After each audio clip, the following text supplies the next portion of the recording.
시청자 여러분 안녕하십니까? 뉴스 현장 시작합니다. 이 시각 국회 앞에는 한동훈 전 대표 제명을 결정한 국민의힘 지도부에 대한 규탄 대회가 열리고 있습니다. 취재기자 연결해 자세한 소식 알아보겠습니다. 고희동 기자, 집회가 언제부터 시작되는 건가요? 네, 국회 앞에선 한동훈 전 국민의힘 대표 지지자들이 모여 당 지도부 규탄 대회를 시작했습니다. 지난 주말에 이어 오늘도 큰 규모의 집회를 이어가고 있는 건데 장동혁 대표를 향한 비난 수위도 점차 높아지고 있습니다. 앞서 반드시 돌아오겠다는 입장을 밝힌 한 전 대표는 다음 달 8일 열리는 토크 콘서트에서 앞으로 행보에 대한 구체적 방향을 제시할 것으로 보입니다. 오늘 아침 이해찬 전 총리의 연결식에 이재명 대통령도 참석했죠. 네, 이재명 대통령은 부인 김혜경 여사와 함께 국회에서 열린 이해찬 전 총리 연결식에 참석해 고인의 마지막 길을 함께했습니다. 검은 정장에 근조 리본을 단 이 대통령은 유족과 나란히 앉았는데 연결식 중간 눈물을 훔치는 모습을 보이기도 했습니다.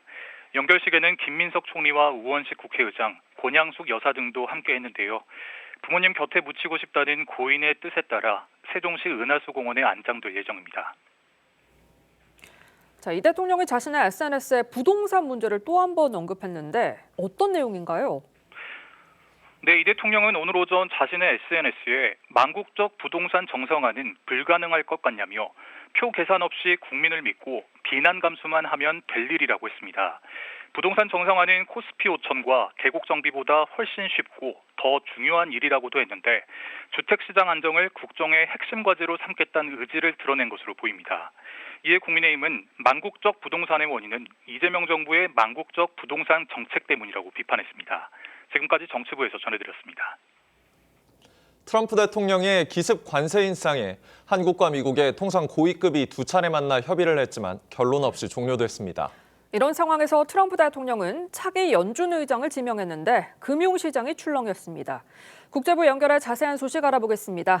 이채림 기자, 한미 산업수장 간 협의 결론이 있었나요?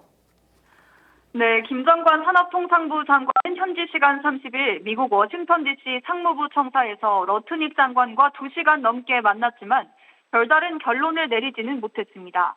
김 장관은 협의 이후 취재진과 만나 서로의 입장에 대해 진솔하게 대화를 했지만 아직 대화가 더 필요하다며 세부 내용은 아직 협상이 진행 중이라며 언급을 꺼렸습니다. 닷새 전 트럼프 대통령이 한미 관세 합의에 국회 비준을 문제 삼으며 급작스럽게 관세를 10%포인트 인상하자 김 장관은 미국으로 급파돼 연이틀 러트닉 장관과 만났습니다. 김 장관은 귀국 이후 화상으로 후속 협의를 이어간다는 계획입니다. 이런 가운데 트럼프 대통령은 현지 언론 월스트리트 저널에 관세 정책이 내 말대로 효과가 있었다며 1년 만에 죽은 나라가 가장 뜨거운 나라가 됐다며 자찬하는 글을 기고했습니다. 트럼프 대통령이 연준 의장을 새로 지명했는데 금융시장이 출렁였다고요? 네, 트럼프 대통령은 차기 미국 연방준비제도 의장에 케빈 워시 전 연준 이사를 지명했습니다. 워시는 20년 전 35살에 최연소로 연준 이사를 지냈고 오바마 행정부 때인 2011년까지 연준에서 근무했습니다. 2019년부터는 쿠팡의 사회이사를 지내고 있습니다. 연준의 금리 인하를 압박해온 트럼프 대통령은 워시에게 금리 인하를 약속받았냐는 질문에 약속받진 않았다면서도 워시도 금리 인하를 원하고 있는 걸로 안다고 했습니다. 워시 지명 이후 금값은 하루 만에 9.5%, 은값은 27.7% 급락했는데 금리 인하가 예상되자 투자자들이 차익 실현에 나선 걸로 풀이됩니다. 이번 주 들어 약세를 보였던 미 달러화 가치도 0.8% 상승했습니다. 지금까지 국제부에서 TV조선 이채리입니다. 리포트에서 보신 정치권 쟁점들 짚어봅니다. 조현삼 민주당 법률위 부위원장, 김기흥 국민의힘 미디어 대변인 나오셨습니다. 안녕하십니까? 안녕하세요. 국민의힘 소식부터 짚어봅니다. 오후 2시부터 한동훈 전 대표 지지자들이 여의도에서 지도부 규탄 집회를 열고 있는데요. 이 한동훈 전 대표 지명 이후 국민의힘이 사실상 내전 상태라는 말까지 나오는데 실제 지금 국민의힘 분위기 어떤가요? 내전이라는 말씀은 좀 과한 것 같습니다. 한동훈 전 대표를 지지하신 분들 입장에서는 그렇지만 이게 장동혁 대표 한 개인의 결정이 아니라 당무감사위와 그다음에 윤리위원회 그리고 최종적으로 우리 당원과 국민이 지난 전당대회에서 뽑아준 장동혁 대표 체제 최고위에서 9명 중에서 1명만 반대하고요. 나머지 분들이 사실상 찬성하신 거 아닙니까? 그렇다면 이게 당원들의, 국민들의 어떤 목소리가 묻어 있다고 봅니다. 저는 안타까운 건 뭐냐면요. 이 문제를 정치적으로 풀 수 있는 여러 번의 기회가 있었습니다. 예를 들어서 장동혁 대표가 단식을 했을 때 한동훈 전 대표가 좀 찾아왔으면 좋겠다. 네. 이 얘기가 저희 쪽뿐만이 아니라 한동훈 전 대표 측 그쪽에 이제 이른바 개파라고 불리는 그쪽에서 나온 얘기가 있고요. 네. 또 재심을 한 번도 요청하지 않으셨습니다. 그리고 신동욱 최고위원 같은 경우에는 그렇다면 최고위에서 이걸 공개 검증하자고 했는데 그마저도 받아들이지 않았기 때문에 좀 불가피한 면이 없지 않아 있었다 이런 말씀을 드립니다. 예. 네, 당내 소장파에선 장동혁 대표가 재신임을 받아야 한다는 목소리도 나오고 있습니다. 소장파 김용태 의원의 목소리 들어보시죠.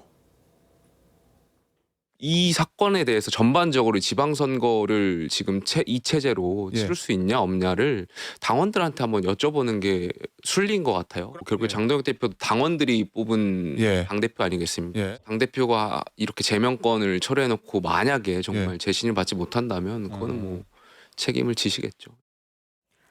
네, 지금 친한계는 지도부 사퇴 요구를 이어가고 있고요. 소장파까지 나서서 장동혁 대표에 대한 재신임을 요구하고 있습니다. 외부에서는 이 사태 어떻게 보고 계신가요? 국민의힘 내부에서 충분히 나올 수가 있는 주장이 아닌가 싶습니다. 지금 장동혁 대표가 단식 농성을 끝내고 난 다음에 처음으로 당무에 복귀하고 난 첫 번째 결정이 한동훈 전 대표에 대한 제명 결정 아니겠습니까? 예. 그 내용도 당원 게시판의 그런 익명성에 기대어서 어떻게 보면 그 당시 윤석열 전 대통령에 대한 비판, 이 수위가 높았다라는 것이 그 내용이기도 하죠. 과연 이것이 공당으로서의 그런 민주주의적 그런 표현의 자유를 제한하는 것이 가능한가라는 묻고 싶은 부분이 분명히 있습니다. 그런 측면에서는 굉장히 우려스러운 지점이라고 하겠고요. 어떻게 보면 지금 국민의힘 내부에서 지난 내란 사건에 대해서 비판을 하고 윤석열 전 대통령의 탄핵에 찬성했던 한동훈 전 대표마저 이렇게 내친다고 한다면 과연 그 건강한 보수 정당으로서 거듭날 수 있는 그런 모습을 보여줄 수가 있겠느냐라는 그런 우려 충분히 있을 수가 있죠. 그렇기 때문에 소장파에서 그러한 주장을 하는 것으로 보여지는데 저는 그럼에도 불구하고 소장파의 그런 주장 자체가 국민의힘의 주류적인 의견이 될 수 있을 것인가에 대해서는 굉장히 회의적인 것 같습니다. 예. 만약 그 의견에 동조한다고 한다면 다수 의원들이 찬성을 하는 그런 모습을 보여줘야 할 것인데 지금까지 공개적으로 그런 부분들에 대해서 비판하는 입장을 견지한 의원들의 숫자가 한 10명 넘게 있는 것 같아요. 네. 16명 정도인 것 같긴 한데 그렇다고 한다면 그 정도의 숫자만으로 과연 국민의힘의 그런 변화를 이끌어낼 수 있을 것인가라는 측면에서는 좀 굉장히 우려스러운 부분이 아닌가 싶습니다. 네, 친한계는 당의 공감도 없이 한 전 대표를 제명했다며 반발하고 있고 장동혁 대표 측에서는 과거와의 단절을 강조하고 있는데요. 양측 입장 들어보시죠. 의총 2번 했는데 단 한 명의 의원도 이 제명시켜야 된다고 얘기하는 의원이 없어요. 다 반대했습니다. 친윤 핵심 의원들도 야 이게 제명은 너무 과한 거 아니야? 다 그래요. 우리 당을 지키는 대다수의 의원님들은 단계 문제와 같은 이런 소모적 이슈에서 이제 벗어나야 한다고 생각을 하고 계시는 것으로 알고 있습니다. 네, 지금 친한계는 장동혁 대표뿐만이 아니라 송원석 원내대표까지 물러나야 한다 이렇게 요구를 하고 있는데 국민의힘 의원들 대부분이 지금 장동혁 대표에 대한 재신임, 원내대표 사퇴 문제에 대해서 침묵을 하고 있는데 지도부의 변화가 올 거라고 보시는지요? 제가 볼 때 침묵도 메시지입니다. 한동훈 전 대표에 대해서 징계를 내리는 데 있어서 제명이 좀 과한 거 아니냐 그런 부분이 있습니다. 네. 그렇지만 그 과정에 이르는 과정 속에서 길에 한동훈 전 대표가 보여줬던 그 모습이 과연 국민의힘이 하나가 되는 데 있어서 도움이 되느냐 그 부분이 아닙니다. 그리고 이 당원 게시판 문제는 단순히 표현의 자유 문제가 아닙니다. 제가 익명으로 누군가를 비판할 수 있죠. 그렇지만 나와 제 가족이 저의 개인 정보를 가지고 누군가에 의해서 그게 집단적으로 조직적으로 이루어졌다고 하면 다른 차원의 문제입니다. 그래서 저희가 그 부분에 대해서 소명을 하라고 한 거 아닙니까? 근데 모든 것들이 다 조작이라고 했으면 공당의 모든 시스템을 다 부인하는 거 아닙니까? 그리고 최종적으로 아니 최고위에서 좀 다뤄보자고 하는데 최고위에는 우재준 최고위원이나 양양자 최고위원 같은 경우는 한동훈 전 대표 측이라고 불릴 수 있거든요. 그런데도 그런 공식적이고 어떻게 보면 많은 사람들이 인정할 수 있는 시스템 내에서 해결하지 않고 어떤 것도 응하지 않았습니다. 그러니까 결국 한동훈 전 대표는 대표를 했던 사람으로서의 어떤 책임감, 이 문제를 왜 이런 식까지 끌고 왔느냐. 15개월 됐습니다. 예. 그리고 이 문제가 감정의 선을 굉장히 넘어선 문제가 이미 됐습니다. 네. 저마저도 국민의힘 대변인이지만 제가 이런 발언을 통해서 얼마나 이쪽 저쪽에서 많은 얘기를 듣겠습니까? 그래서 저는 큰 틀에서 전 대표가 결단을 했으면 되는 문제거든요. 그래서 네네. 많은 사람들이 힘들게 하는 건 좋지 않지 않을까 싶습니다. 네. 한동훈 전 대표는 다시 돌아오겠다고 강조하며 이 활동을 이어가고 있습니다. 이 법적 대응부터 6월 국회의원 보궐선거에 무소속으로 출마 가능성도 나오는데 언제 어떤 방식으로 돌아올 거라고 좀 보고 계십니까?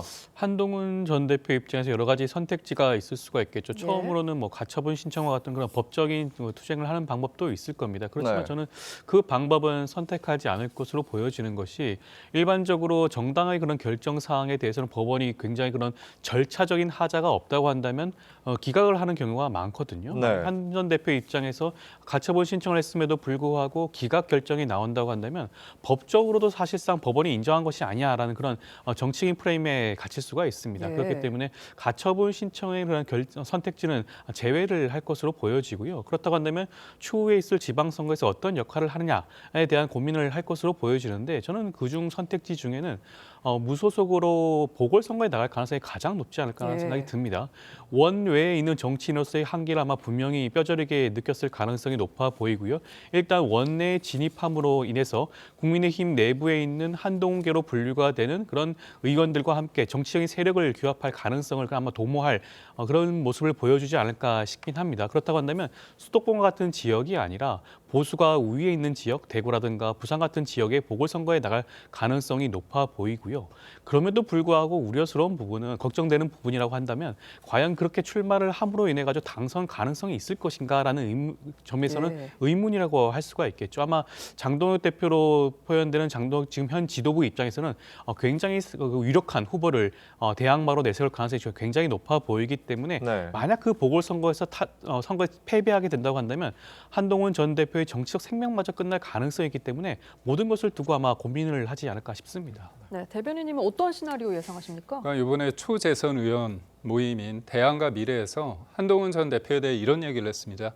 이번 제명을 계기로 헌신과 희생에 대해서 고민하고 성찰했으면 좋겠다 이런 말씀을 했습니다. 네. 이게 어떤 의미일까요? 저는 한동훈 전 대표가 이번 선거에 국민의힘의 승리를 원하십니까? 원할까요? 원하지 않을까요? 참 어려운 질문이죠. 본인은 원한다고 할 겁니다. 국민의힘의 승리를. 그렇다면 본인이 만약에 등판을 합니다. 무소속으로. 그러면 국민의힘의 승리에 도움이 안 되는 거죠. 이게 앞뒤가 안 맞는 겁니다. 그리고 선거 어떤 프레임을 봤을 때 이번 선거는 이재명 정부 행정 권력과 입법 권력 플러스 사법 권력까지 다 가졌는데 중앙 정부부터 이제 지방 권력까지 다 갖는 거거든요. 그렇다면 이 부분에 대해서 우리가 절실함을 가지고 하나가 돼서 제동을 걸어야 되는 겁니다. 그런데 지금 언론에서 어떻게 주목을 할까요? 그 전선이 무너지고 한동훈이 과연 될까 안 될까, 국민의힘 후보가 될까 안 될까 된다면 네. 본질적으로 이번 지방선거에 임하는 많은 국민들이 이거 한동훈 전 대표가 등판하는으로써 민주당에 도움이 되는 거 아니냐 그렇게 될 거고요. 그리고 전국적으로 그 현장, 그 어떤 지역에 나갔을 때 사실상 본인이 1등을 하더라도 문제고 2등이나 3등을 했을 때는 사실상 정치 은퇴의 어떤 흐름으로 해석될 여지가 크다 이렇게 봅니다. 네, 지금부터는 민주당 소식으로 넘어가 보겠습니다. 민주당과 조국혁신당의 합당 문제를 두고 민주당 내부에서 파열음이 나오고 있는데요. 상당수 의원들이 합당에 반대한다는 목소리까지 나오고 있습니다. 들어보시죠. 논의를 거치지 않고 당대표 혼자 결정하고 제안을 했다는 것에 대해서 다들 좀 부적절했다라거나 아니면 문제 제기를 세게 하고 있죠. 합당은 당원 투표를 해야 됩니다. 최고위 문턱을 넘는 것부터 지금 당대표께서는 그러니까 당원 의사를 묻는 상황까지도 못 갈 수도 있다 이런 생각이신 거죠. 극단적인 상황에는 그럴 수도 있지 않을까 생각이 드는데 네, 합당을 놓고 내홍이 있는 것 같습니다. 이런 가운데 국회 본회의장에서 민주당 의원과 국무위원의 휴대폰 대화 내용에서 이 밀약이라는 표현이 찍혔습니다. 어떻게 된 일인지 설명부터 해주시죠. 일단 그 촬영된 사진을 살펴보게 되면 국무위원과 현역 의원들 간의 대화 내용이라고 하죠. 밀약이라는 단어가 나오긴 하는데 네. 아무래도 이번 그 정청래 대표의 그런 합당과 관련된 제안이 급하게 이루어진 그런 부분들도 있고 예. 조국 대표와의 만남 직후 그 다음 날 바로 이런 합당 제안이 이루어졌습니다. 그러다 보니까 그러면 두 대표 간에 양당 대표 간에 어떠한 그런 합의가 있는 것이 아니냐? 어떠한 제안이 오고 간 것이 아니냐? 약속을 한 것이 아니냐라는 그런 주장과 추측이 나올 수는 있겠죠. 저는 그것은 어떻게 보면 이번 합당 제안뿐만 아니라 과거 어떠한 정당의 합당 그런 과정에서도 이러한 이슈들이 나올 수밖에 없는 그런 부분들이 있었다라는 말씀을 좀 드리고 싶고요. 그럼에도 불구하고 현재로서는 그 미락이라든가 약속 그런 제안을 할 수가 없는 상황이라고 말씀을 드릴 수밖에 없는 것이 어떻게 보면 네. 그러한 약속이 있다고 한다면 합당을 제안하진 않았을 겁니다. 과거처럼 과거 각 당 대표가 합당을 결정하는 방식을 택했을 것으로 보여지죠. 정청래 대표의 경우에는 합당 결정이 아니라 합당 제안입니다. 추후에 있을 당내 논의 과정을 통해서 만약에 합당에 반대하는 의원들과 합당에 반대하는 당원들이 많다고 한다면 합당 충분히 무산될 수 있거든요. 그러한 측면에서 본다면 지금 당장 그러한 미락을 할 필요성은 전혀 없다고 하겠고요. 만약에 합당이 이루어진다고 하더라도 그런 약속된 그런 자리라든가 여러 가지 것들을 받아들일 그런 상황이 될 수가 있을까요? 저는 그것도 굉장히 불확실한 측면에서는 미락이라는 것들은 굉장히 지나치게 정치적으로 과대 해석되고 있는 게 아닌가 말씀을 드리고 싶습니다. 네, 배후설, 미략설, 각종 음모론이라고 일축을 해주셨는데 이렇게 상황이 복잡해진 이유가 뭐라고 보시나요? 우선적으로 그 등장 인물이 간단치가 않습니다. 지금 국무위원이라고 하지만 많은 언론에서는 김민석 총리 아니냐 그런 얘기가 나오고 있고요. 그 민주당 의원 같은 경우는 이현주 최고위원이라는 얘기들이 있습니다. 본인들이 아니면 아니라고 말씀해 주시면 될 것 같습니다. 국무총리가 이런 얘기를 한다. 굉장히 제가 볼 땐 부적절하고요. 무엇보다도 본인이 당대표가 로망이라고 얘기하지 않았습니까? 그러면 당대표 나서겠다는 거 아닙니까? 이게 다음 주에 2월 2일 날 민주당의 1인 1표제 관련해서 중앙위에서 표결이 있습니다. 한 차례 부결이 됐죠. 근데 이번에 통과될 가능성이 높다고 봅니다. 그거 누가 유리할까요?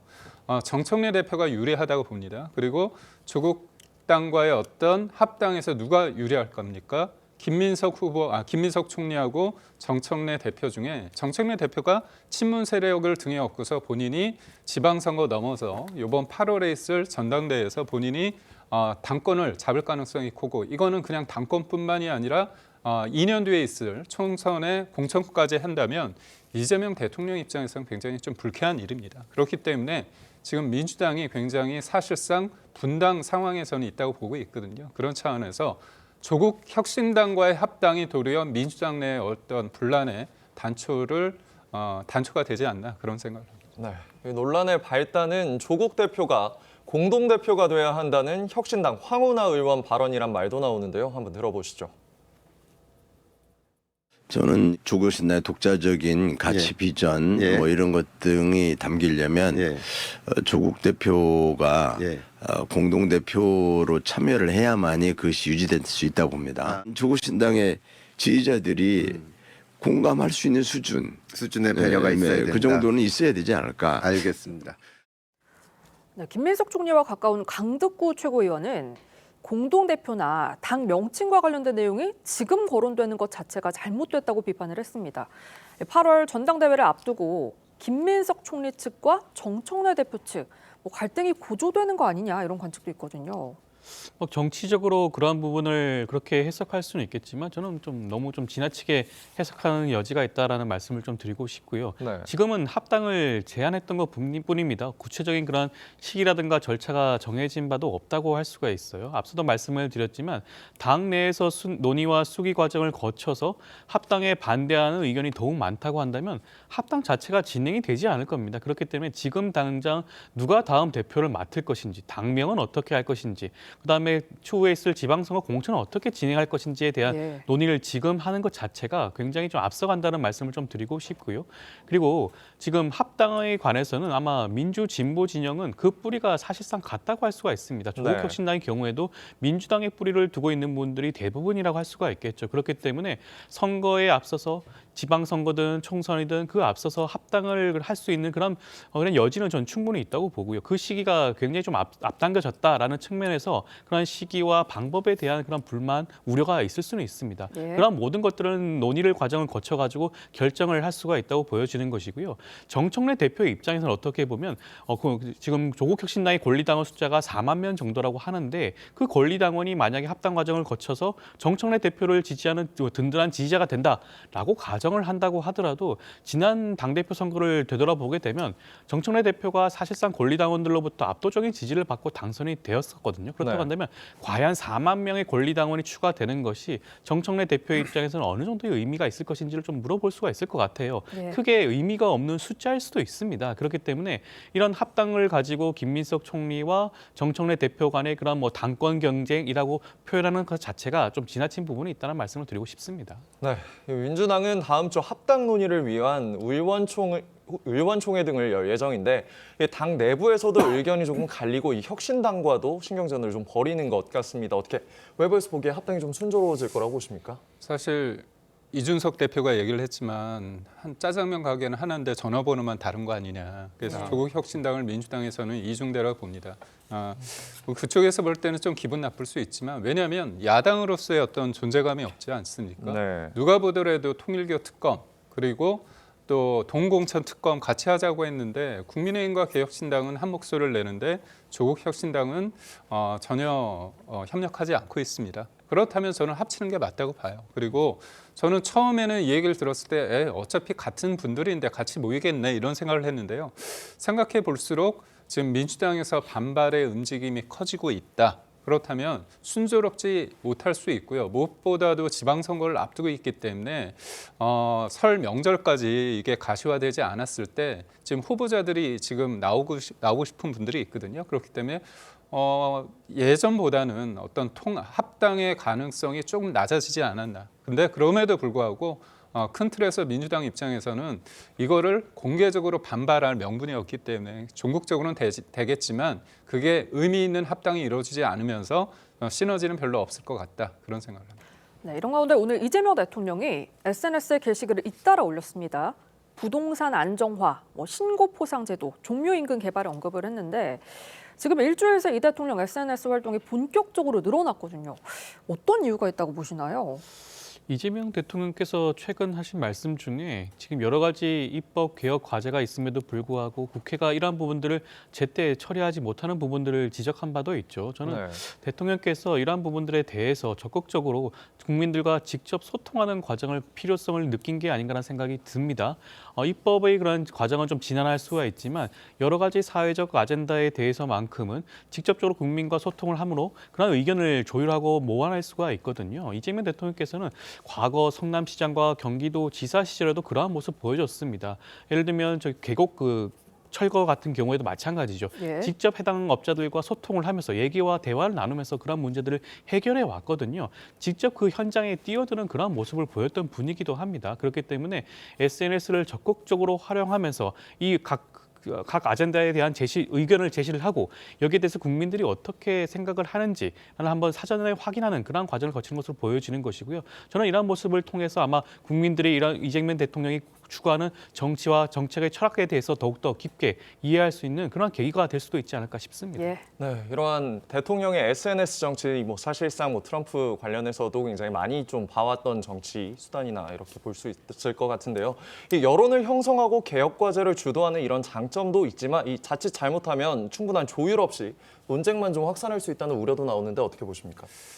본인이 입법 권력, 행정 권력 다 가지고 있는데도 불구하고 국무회의를 통해서 충분히 메시지를 낼 수 있습니다. 근데 SNS를 통해서 이렇게 낸다는 거 보면 조급하신 것 같아요. 뭐라고 하셨습니까? 정부를 이기는 시장이 없다고 말씀을 하셨지만 이재명 정부 들어서 1년 동안 사실 1년 동안 문재인 정부 1년보다 더 많이 올랐거든요. 10% 가까이 올랐습니다. 사실 집을 사고자 하는 사람, 팔고자 하는 사람 굉장히 막혀 있죠. 전세나 월세도 급등하고 있습니다. 보니까 부동산 정상은 5,000p 보다 쉽다고 그런 말씀까지 해주셨는데 사실 5,000p가 되는 건 삼성과 SK 하이닉스처럼 어떻게 보면 반도체 빅사이클에 도래되면서 우리나라가 수혜를 입은 부분이 있고요. 또 하나는 전 세계적으로 유동성입니다. 돈을 많이 찍어내서 풀고 있기 때문에 대한민국 주식만 이렇게 오른 게 아니라 많은 부분이 올랐습니다. 그렇기 때문에 이거를 본인의 성과인 양스럽게 치장하면서 부동산 정책을 정상화는 너무나 쉽다 이렇게 단호하게 말씀하신 것 자체가 굉장히 위험하다고 말씀드리고 싶고요. 노무현 정부에 대한 예를 들어서 종부세 그리고 문재인 정부 때 했던 다주택자 중과세 이런 부분에 대해서 다 실패를 했습니다.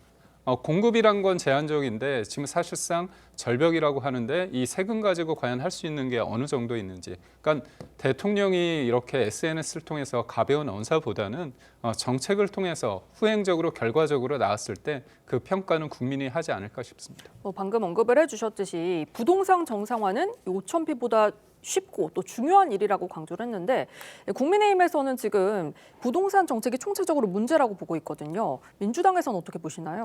저는 부동산 정책만큼은 정부가 가지고 있는 부동산 정책에 대한 강한 의지를 얼마만큼 시장이 받아들이는지가 저는 중요하다는 생각을 합니다. 네. 그러한 측면에서 지금 이번에 나온 그런 주택 공급 대책이라는 것이 6만 원을 지금 서울 시내에서 공급을 하겠다는 그런 의미 아니겠습니까? 네. 그중에 4만 원의 경우에는 지난번 97 공급 대책에는 포함이 되어 있지 않은 그런 내용이에요. 순증하는 규모라고 할 수가 있겠습니다. 저는 이것이 가지는 시그널을 시장이 충분히 받아들일 수 있다는 생각을 합니다. 그만큼 이재명 정부 입장에서는 부동산 대책에 있어서만큼은 공급을 꾸준히 계속해서 반복적으로 지속적으로 하겠다라는 그런 의지를 보여준다고 하겠고요.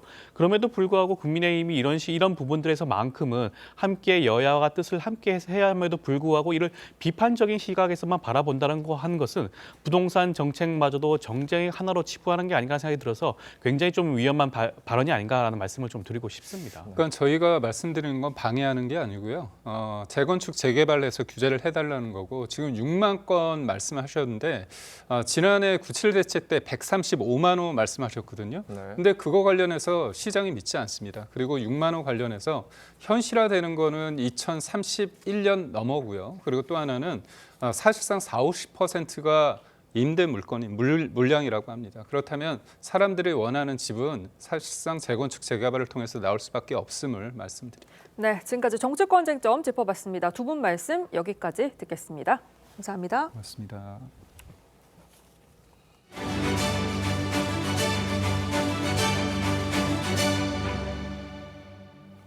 셀프 조사와 국회 위증 등 각종 의혹을 받는 쿠팡 한국법인의 해럴드 로저스 대표가 12시간 넘는 경찰 조사를 받고 오늘 새벽 귀가했습니다. 3번의 소환 통보 만의 첫 조사인데 경찰은 쿠팡 자체 조사 과정에서 증거인멸이 있었는지 등을 집중 추궁한 걸로 전해졌습니다. 신정원 기자의 보도입니다.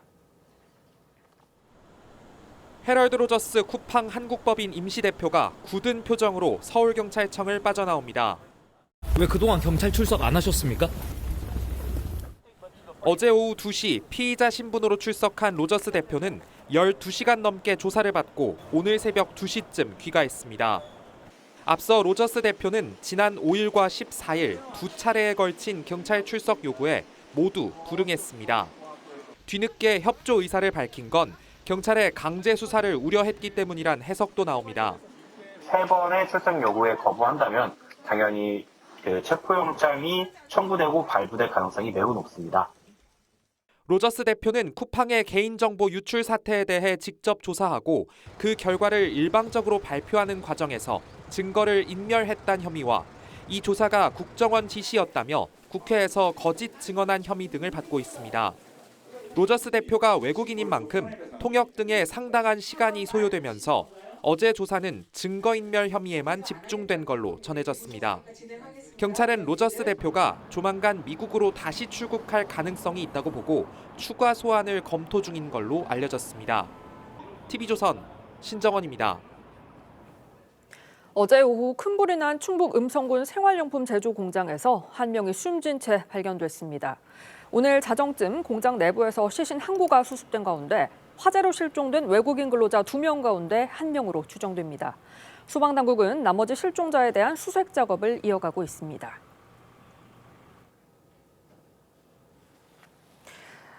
자, 주말을 달구는 사건 사고 소식 전문가와 짚어봅니다. 하재근 사회문화평론가 나오셨습니다. 안녕하십니까? 안녕하세요.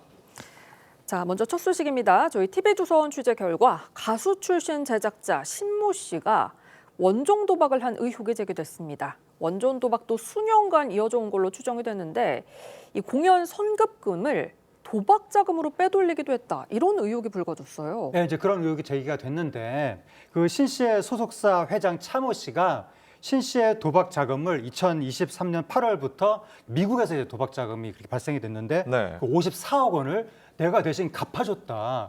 그렇게 이야기를 했다는 보도가 나온 겁니다. 예. 또 신 씨가 공연 선급금 20억 원을 도박 자금으로 빼돌린 정황도 있다는 이야기가 나왔고 또 신 씨가 2024년 8월부터 그 미국 라스베가스에 있는 호텔 카지노 두 곳으로부터 단기 신용대출을 받았다라는 정황도 지금 보도가 나왔는데 예. 단기 신용대출이라는 게 카지노가 VIP 고객한테 도박 자금을 빌려주는 거라고 하는데 그러한 대출을 받았다는 의혹도 제기가 된 겁니다. 네, 신 씨의 기획사 회장 차모 씨는 신 씨가 미국에서 사용한 도박 자금을 대신 갚아줬다고 주장하기도 했는데요. 들어보시죠.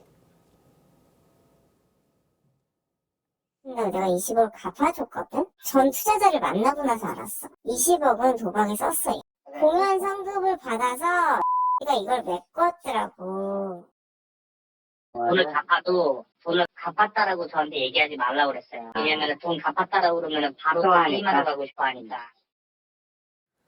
이 신 씨의 기획사 회장 차모 씨는 도박 빚을 갚아줬다라고 이야기를 하는데 이게 도박 빚을 지고서 회사가 갚아주는 건 좀 비정상적 구조 아닌가요? 신 씨 측 어떤 입장인가요? 예, 매우 비정상적인 구조인데 지금 도박을 했고 그 빚을 갚아준 거 아니야라는 의혹에 대해서 두 사람 다, 그러니까 신 씨하고 차 회장 다 관련 의혹을 부인하고 있습니다. 네. 근데 다만 지금 보도가 나오고 있는 것이 그 차 회장이 신 씨의 도박 빚을 내가 갚아줬다라고 하는 메시지가 지금 나왔다고 하고 또 차 회장의 라스베가스 출입국 내역도 뭐 나왔다고 하고 네. 그리고 또 차 회장이 20억 갚아줬다고 이야기하는 녹취록도 있다고 해서 예. 이렇다 보니까 신 씨의 도박 빚을 소속사가 갚아주는 이 대납 구조가 형성된 것이 아니냐 이런 의혹이 제기가 된 겁니다. 네, 이 경찰이 현재 관련 첩보를 입수해서 사실관계를 확인 중이라고 하는데 혹시 입수한 첩보 내용이 뭔지 아시고 계십니까? 예, 관련 첩보 내용이 바로 제가 방금까지 전해드렸던 그 내용들입니다. 그러니까 이제 네네. 차 회장이 그 도박빚 갚아줬다고 이야기했다는 메시지, 뭐 녹취록 그리고 또 출입국 내역 이런 것들인데 이러한 그 첩보 내용을 바탕으로 경찰이 지금 사실관계를 확인하고 있고 아마 이게 지금 얘기 나오고 있는 액수 수십억이거든요. 네. 이 수십억이 오간 금융 어떤 그 계좌 흐름 거기에 대해서 경찰이 지금 파악에 나선 것으로 보입니다. 네, 다음 소식입니다. 쿠팡과 통신사에 이어서 이번엔 서울시 공공자전거죠. 따릉이의 회원 정보까지 유출된 걸로 확인이 됐습니다. 지금 유출 규모 얼마나 됐는지 파악이 되셨을까요? 지금 따릉이 관련 개인정보 유출 규모가 450만 건이 넘는 것으로 파악되고 있다고 하는데 네. 경찰이 그렇게 지금 포착하고 수사를 하고 있는 건데 여기에 필수 입력 정보가 아이디, 휴대전화거든요. 예. 거기에 대해서 선택 입력 정보가 이메일, 생년, 성별, 체중 이런 것들인데 이런 것들이 이제 유출 가능성이 있다는 것이고 그 밖의 입력 사항들은 데이터베이스에 저장하지 않았기 때문에 유출이 안 됐다고 합니다. 네. 그런데 서울시설공단이 경찰이 지난 27일에 이러한 유출 상황을 통보하기 전까지 이 사실에 대해서 모르고 있었다고 합니다. 예. 이 따릉이 날씨가 풀리면 저도 워낙 많이 이용했던 만큼 이 서울 시민들도 많이 애용했을 것 같은데요. 서울시설공단이 대책 마련에 나서야 할 텐데 경찰은 수사에 착수를 했나요? 경찰은 당연히 이제 수사에 착수를 했을 것이고 지금 공단 측에서도 서울시하고 합동으로 비상대응센터 가동에 들어갔습니다.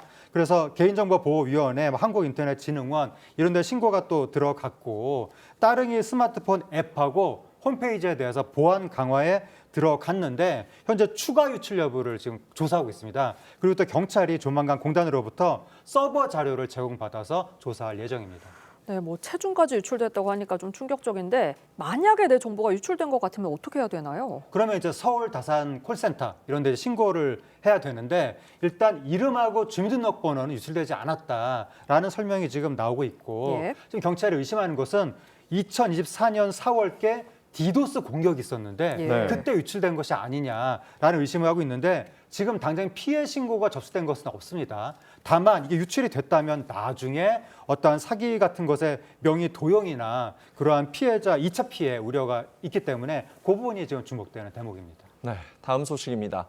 코스피가 5천을 넘길 정도로 이번 한 주 정말 주식시장이 뜨거웠죠. 그런데 재밌는 조사 결과가 나왔습니다. 최근 1년간 국내 주식시장에서 수익률이 가장 좋은 투자자가 이 70대 이상으로 나타났다면서요. 네, 그 동아일보가 미래에셋투자증권 그 고객들을 대상으로 조사를 했더니 투자 수익률이 가장 좋았던 연령대가 70세 이상. 예. 이분들의 수익률이 58.8%였다고 합니다. 네. 그 다음으로 수익률 높았던 연령대가 60대. 주로 연령대가 높은 분들의 수익률이 높았다는 거예요. 왜냐하면 이제 젊은 투자자들은 주식을 좀 샀다 팔았다 하는 경향이 있고 여러 가지 주식들을 좀 복잡하게 사는 경향이 있는데 연령대가 높을수록 대형 우량주를 사서 장기 보유하는 경향이 있는데 요즘에 우리나라 주가가 대기업들 위주로 뛰었기 때문에 아무래도 연령대 높은 투자자들이 높은 수익률을 올린 것 같습니다. 네, 그런데 연예계에서도 주식을 오랫동안 팔지 않고 투자에 대성공한 어르신 주식 투자자가 있는데요. 누굴까요? 함께 만나보시죠. 뭐 한 20년 전부터 내가 조금씩 시작을 하다 보니까 돌을 자꾸 붓더라고요. 그 붓는 맛이 기가 막히게 좋아요. 찾질 않아. 다시 이익까지 합해서 넣고 다시 생긴 거 이익까지 합해서 넣고. SK 하이닉스 그 종목을 굉장히 장기 보유하셨다고. 몇 년이나 보유하신 거예요? 10년 넘었어.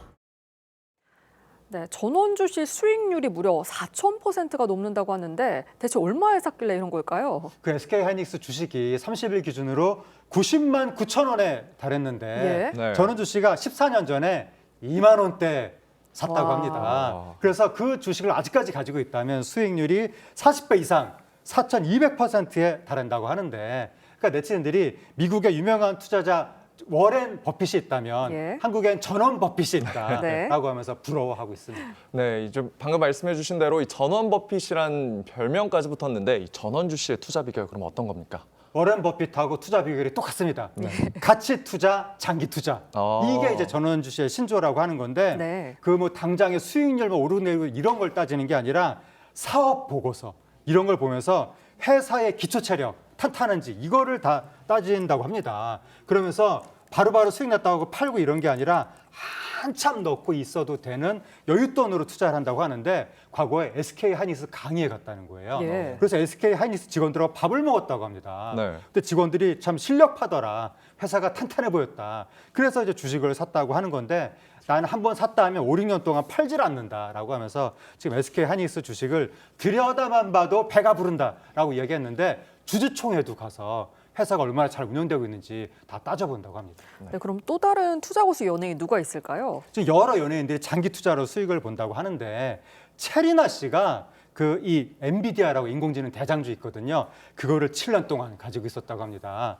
수익률이 800%가 났고 그리고 김구라 씨가 작년에 삼성전자 주식으로 100% 수익률을 올렸다고 이야기했었는데 삼성전자 주식을 올해까지 가지고 있었으면 훨씬 수익률이 올라가지 않았을까. 아나운서 출신 장희원 씨가 SK하이닉스로 수익률이 300%라고 했었는데 딱 한 주만 가지고 있다고 합니다. 내가 왜 한 주만 샀을까? 더 많이 샀어야 되는데 땅을 치고 아쉬워했습니다. 네, 지금까지 한 주간의 사건 사고 짚어봤습니다. 오늘 말씀 감사합니다. 감사합니다. 북한은 주요 외화벌이 수단으로 해킹을 활용하고 있죠. 그런데 역으로 북한 해커들이 해킹을 당했습니다. 파리채를 휘두르고 군화도 닦는 북한 군인들의 생활상이 그대로 노출됐습니다. 이태영 기자의 보도입니다. 좁은 방 안에 군복을 입은 북한 병사가 컴퓨터 앞에 앉아 있습니다. 방 안쪽엔 빨래 건조대가 놓여 있고 병사들은 웃으며 구두를 닦습니다. 깃볼을 만지며 장난을 치거나 파리채를 휘두르는 모습까지 6명이 모여 지내는 북한 사이버 부대 병사들의 모습으로 추정되는 웹카메라 영상이 공개됐습니다. 네덜란드의 한 보안 유튜버가 해킹 툴을 심어 북한 병사들의 PC를 제어하는 데 성공한 겁니다. 웹캠이니까 접속만 할 수 있으면 가능하겠죠. 북한은 특히 감찰하는 조직이 있어서 거기서 감시하고 그러는데 그게 또 해킹당할 수는 있겠죠. 해킹된 북한 군인들의 PC 화면에는 VPN으로 위치를 숨긴 채 영어와 러시아어로 코드를 짜는 모습도 포착됐습니다. 미국 거주자라고 주장하는 북한 개발자가 구직자를 가장해 화상 인터뷰에 응하는 영상도 공개됐습니다. You're also not located in Pyongyang, North Korea? What? North Korea? You're not in North Korea? 북한이라는 단어가 나오자 황급히 화면을 꺼버립니다. 지난 7월 미국 재무부는 위장 취업한 북한 해커들이 기업 내부방에 악성 소프트웨어를 심어 개인정보와 암호화폐를 탈취했고 이렇게 벌어들인 돈이 핵개발 자금으로 들어갔다고 밝혔습니다. 우리 정보당국은 북한의 사이버 전력이 약 8,400명으로 이들이 지난 한 해 탈취한 암호화폐만 3조 원대에 달하는 것으로 파악하고 있습니다. TV조선 이태형입니다.